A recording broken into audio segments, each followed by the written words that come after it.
Assalamualaikum warahmatullahi wabarakatuh. Perkenalkan, aku Nisa dari channel Do You Hear Me.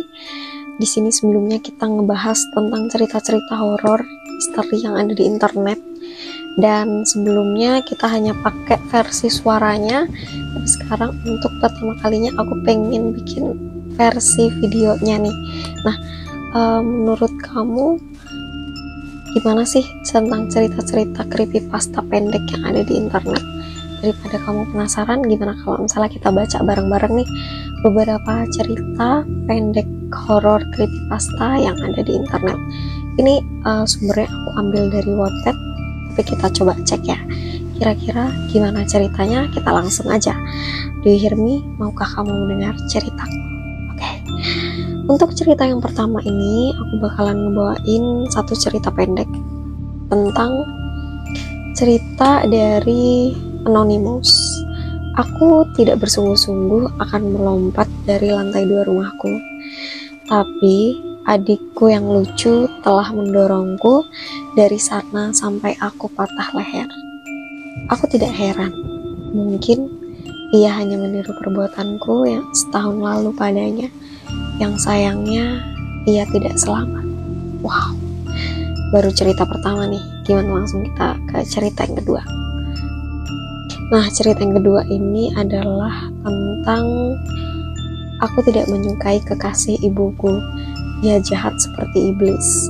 Aku memecahkan gelasnya saat ia minum, mematikan lampu saat mereka berpesta hingga menjatuhkan foto lelaki itu dari atas meja. Tetapi ibu tetap tak menghiraukanku. Aku sayang pada ibu dan aku ingin memastikan ibu tak mati sepertiku.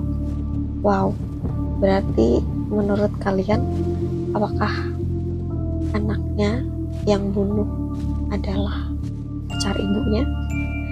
Merinding banget, sumpah. Oke, ini baru cerita yang kedua, kita langsung ke cerita yang ketiga. Semua berawal dari kamar mandiku. Ya, saat aku mandi, ayah selalu mengintipku dengan tatapan kosong dari loteng atas. Padahal aku menyembunyikan jasad ayah di koper. Cukup creepy ya menurut kamu?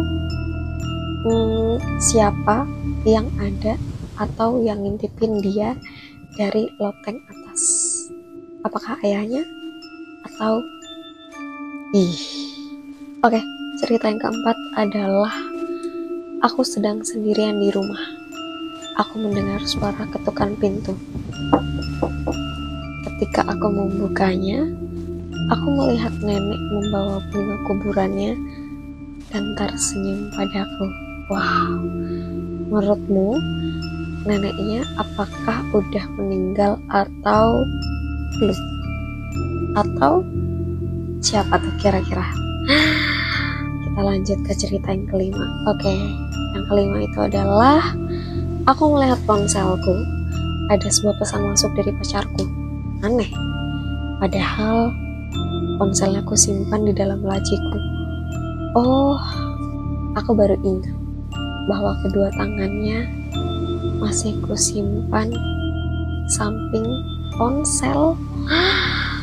Jadi maksudnya tangannya pacarnya itu ada di dalam lacinya, di samping ponselnya dia. Itu berarti pacarnya udah tahu. Apakah dia yang bunuh?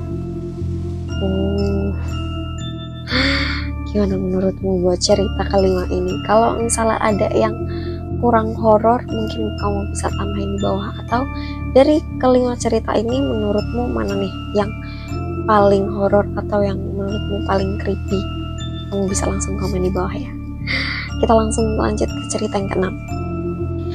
Hari ini aku merayakan ulang tahun temanku. Aku tidak suka dengan kebiasaan buruknya.